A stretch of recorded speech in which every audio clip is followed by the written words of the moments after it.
Katugirire neza akomora ibikomere watewe n'intambara, akomora ibikomere watewe n'umuryango, akomora ibikomere by'amateka wanyuzemo ntabasha kumenya, ariko akubwire kuri uyu munsi ngo ninjye mwami uwomora ibikomere agahindura amateka y'abantu.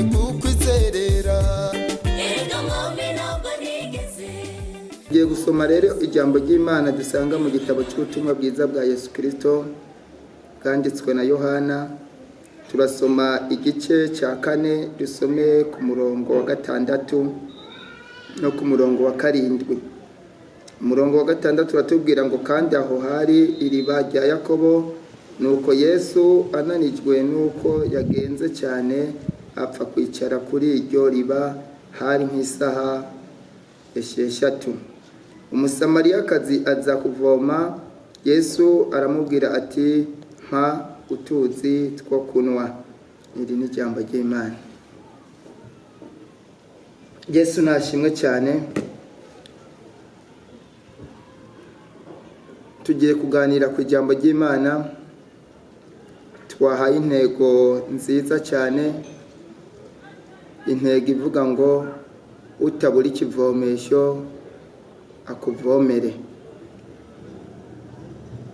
Iri jambo tugiye kuganiraho ni jambo ry'Imana dusanze muri kino gitabo, aho Yesu Kristo yari ku rugendo. Muri runo rugendo ahahurira n'umusamariyakazi. Uwo musamariyakazi nawe yari yagiye kuvoma, mbetse na Yesu Kristo yari ku rugendo agera kuri nyariba, bamera nk'abahahuriye. Yesu Kristo ameze nk'uharyamye, nk'uko Bibiliya itubwiye ngo yari yananijwe n'urugendo. Muri iki gihe nicyo gihe Yesu Kristo yabwiriye umusamariya, aramubwira ati ese wampaye ku mazi yo kunywa? Umusamariya muri iki gihe yarimo aganira na Yesu Kristo, yari ameze nk'uboneyeho akanya ko kuba yamubwira mbetse akamusomera, amwijyaho bimwe biteye ubwoba, kuko yari imeze nk'aho bahujwe n'ikibazo. Kuko Bibiliya iratubwira ngo yatangiye amubwira ngo mbese we kuri umuyuda, je nkaba ndi umusamariya, ikigira kabiri akaba atari n'ikivomesho ufite, kandi abasamariya n'abayuda tukaba tunenana, ni gute uri bubona aya mazi? Yesu Kristo amubwira amagambo akomeye, ariko mbere yuko twinjira muri aya magambo akomeye Yesu Kristo yabwiye umusamariya, reka tubanze tugaruke inyuma gake turebe ngo ni yihe mpamvu abasamariya n'abayuda banenana. Tugarutse inyuma gake tubona yuko ibi bintu rwari urwanko mbetse no kunenana byari hagati y'abasamariya n'abayuda, mbetse ntirwari urwanko rwari rutangiye uwo munsi cyangwa urwanko rwari rumaze igihe igito, ahubwo rwari urwanko rw'amateka maremare, ayo Yesu Kristo yaje mu isi akaza asanga mu mateka ari, mbetse n'uyu musamariya barimo baraganira, ayo mateka si we yatangije, nawe yavutse abyisangamo ariko biri. Tugarutse inyuma gato mu mateka yabo basamariya, cyangwa tukareba inkuru, mbese abasamariya ni bande, abayuda ni bande, abasamariya babayeho gute, urwanko rw'abasamariya n'abayuda rwavuye, ukunenana kwabo kwavuye.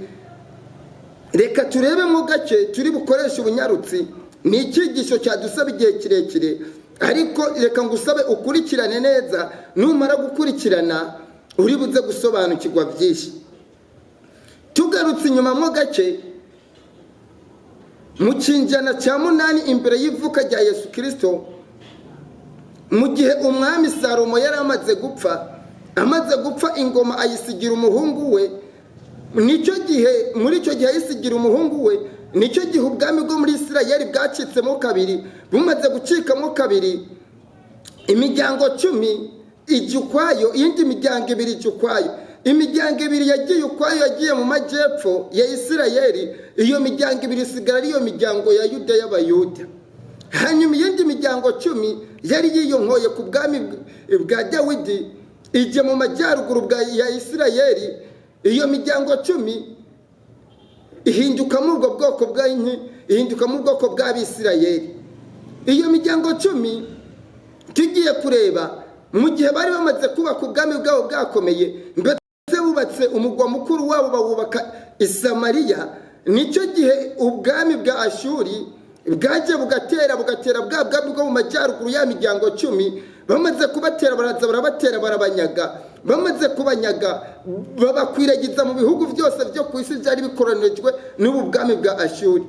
Kuko politike y'ubwami bwa Ashuri kwari uko baza bagatera, bamara gutera igihugu bateye bakagitsinda, bagatangira kugikoloniza, bagafata abaturage b'icyo gihugu bakabimura bakabajyana mu bindi bihugu, bagafata abaturage baba muri ivyo bindi bihugu bakabazana muri cya gihugu banesheje, bakavanga ubwoko kugira ngo barebe uko bazimanganya imbaraga z'amoko banesheje, batazabasha kugira iki kuvyura umutwe ngo babashe kwikukira ubundi buntu bongeye kugwanira agateka kabo. Muri iki gihe rero ubwami bwa Ashuri bumaze kubatera, bwari abanyabagije bajyana mu bihugu bitandukanye, batangira gushakana n'abanyamahanga.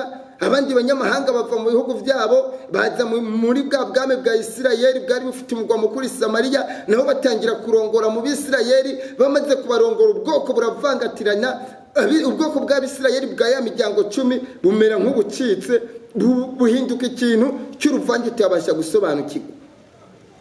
Muri icyo gihe ibintu byarakomeje bibera muri ubwo buzima, babaho batagira icyerekezo, babaho batagira n'icyepfo cya ruguru.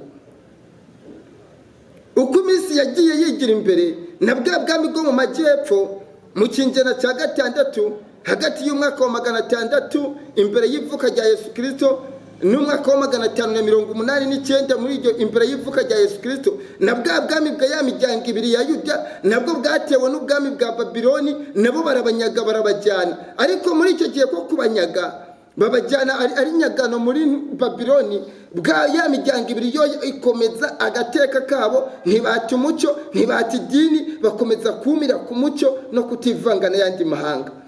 Ni igihe rero cyarakomeje kigira imbere, kimaze kwigira imbere mu kinyejana cya 5 mu mwaka wa 539 mu gihe ubwami bw'Abamedi n'Abaperesi bwari bwigaruriye Babiloni. Hanyuma umwami mukuru afatikanije na Dariyo bagashinga itegeko ngo Abisirayeli bagaruke kubaka Yerusalemu. Nicyo gihe bagarutse kubaka Yerusalemu. Bamaze kugaruka kubaka Yerusalemu, basanga ya miryango 12 yaramaze kwivanga, kuko amateka yarabaye maremare, hashize imyaka karibu 200 bavyarana n'abanyamahanga, ubwoko bwabo bwari bwamaze gucika. Bamaze kugera i Yerusalemu bahita baravuga ngo ubwoko bw'iyi miryango 10 ntabwo dusubira kubemera nk'Abisirayeli kuko bivanze n'ayandi moko. Kubw'ibyo kuko bari bamaze kubona ko bahindutse ibivume, bashakanye n'abanyamahanga, bahera ngaho barabanka barabanena, baravuga ati mwe ntimukiri Abisirayeli, ntimukiri ubwoko bwo gushimwa, ntimukiri ubwoko bwo kwishimirwa n'Imana kuko mwivanze n'ayandi mahanga. Aho ngaho niho urwanko rero rw'Abisirayeli, Ababisamariya ndetse n'Abayuda rwahereye beno kunenana. Uyu munsi rero tugarutse mu ijambo ryacu, mwamaze kumva aho urwanko rwahereye, ndetse n'aya mateka mwayumvise abatari bacyariho n'abatari bayazi. Aho ngaho niho havuye urugwanko n'iri jambo Umusamariya yabwiye Yesu Kristo, aramubwira ngo kuri Umuyuda je nkaba ndi Umusamariya, kandi Abayuda n'Abasamariya tukaba tunenana, unsaba amazi yo kunywa gute? Uyu munsi rero uyu Musamariya ahura na Yesu. Umusamariya yarabonye akaryo ko kuba yasomera Yesu, akamubwira ngo ko mwishize hejuru mukavuga ko turi bivume, mukavuga ko tudakwiriye kwitwa abana b'Imana, ni gute unsaba amazi?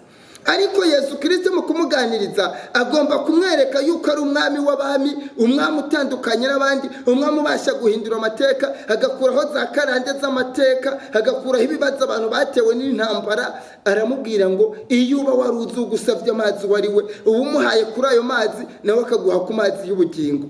Umusamariyakazi yumvise iryabo, yumva agize inyota cyo kunywa kuri ayo mazi y'ubugingo. Izina rya Yesu nishigwe hejuru.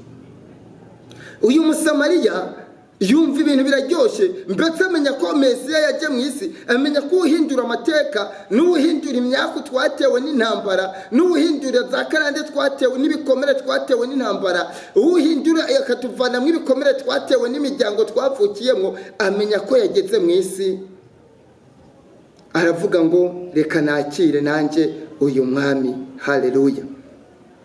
Nagira nkubwire turi muri iri jambo, tugiye gusoza kuko akanya kacu dufise abari gato, ariko nagira nkubwire muri iri jambo uyu mwami Yesu Kristo yahuriye n'uyu musamariya ku iriba, niwe mwami ubasha guhindura amateka, niwe mwami ubasha gukuraho ibibazo by'umuntu afise, niwe mwami ubasha gukuraho za karande zafashe abantu zimwe ubona zitabasha guhinduka. Aba basamariya bari bafite amateka y'imyaka ufatiye kuva mu gihe mu mwaka wa 722 ukageza mu mwaka wa 31 igihe uyu musamariya yahuriye na Yesu, yari amateka y'imyaka 750, yari imyaka myinshi umusamariya atemererwa gusangira n'umwisirayeli. Ariko uwo munsi Yesu Kristo agaragaza ngo ayo mateka n'ibyo bikomere mwatewe n'intambara, ibyo bikomere mwinjiyemo mutafisemo uruhare, ibyo bibazo mwinjiyemo mudafisemo uruhare, je mbasha kubihindura. Haleluya. Nagira nkubwire uyu munsi umwami Yesu aguhindurira amateka. Nawe ufite ibikomere watewe n'intambara, ufite ibikomere watewe n'umuryango wapfutsemo, ufite ibikomere watewe n'inshuti, ufite ibikomere watewe n'umugabo, ufite ibikomere watewe n'umugore, ufite ibikomere watewe n'ababyeyi cyangwa watewe n'abana, ufite ibikomere watewe n'abo wari wiringiye baguhemukiye. Ariko nagira nkubwire ngo hari umwami uhindura amateka, akomora ibyo bikomere tuba dufite ku mutima. Nkuko uyu musamariya Yesu Kristo yamuhinduye amateka, akamubwira ngo ibyo mwari mwishimiye ntibigikora, ubu naje guhindura amateka. Umusamariya n'umuyuda ni bamwe, umugiriki n'umwisirayeli bose ni bamwe, akerekana ngo nta munyamahanga muri je, nta n'umwisirayeli muri je, mwese muri abana b'Imana. Reka uyu munsi Yesu Kristo aguhindurira amateka, ibikomere wari ufite abigukureho, akomora inguma. Uwiteka tugirire neza twese. Mwakoze kwihangana mwe twari turi kumwe muri kino kiganiro. Reka Uwiteka tugirire neza, akomora ibikomere watewe n'intambara, akomora ibikomere watewe n'umuryango, akomora ibikomere by'amateka wanyuzemo ntabasha kumenya, ariko akubwire kuri uyu munsi ngo ninje mwami womora ibikomere agahindura amateka y'abantu. Mwakoze cyane. Reka dusenge Imana, dusabe Yesu Kristo kugira yomora ibikomere dufise mu mutima. Data, mu izina rya Yesu Kristo, ugira neza bugacya bukira ntawe uhwanye nawe. Buri muntu wese muri iyi sera babaye, kandi buri muntu wese ababaye bitandukanye n'undi, ariko reka tugirire neza binyuze muri rino jambo. Abumvise rino jambo bose ubaha umugisha, kandi n'abadufasha muri bino biganiro by'uko bya buri munsi ubaha umugisha. Reka usange abantu bagwaye mu bitaro bafite ibikomere by'ubugwayi ubagirire neza. Reka usange abantu bafite ibikomere by'amateka ubagirire neza. Ubabwire ngo uyu munsi ndi kumwe namwe kugira mbatabare kandi mbabere ikivomesho, aho mwaburiye amazi ndabaha amazi. Asante kuko Imana yumva gusenga kwacu, kandi byose biryohera ubuntu ni kubwawe Yesu. Amen. Mwakoze cyane. Uwiteka abagirire neza. Mukomeze muri ya gahunda yacu yo kwamamaza ijambo ry'Imana, mudufashe kuryamamaza. Uwiteka azabagirira neza, kandi ugusenga kwanyu n'imirimo yanyu ya buri munsi Uwiteka yitayeho. Shalom shalom.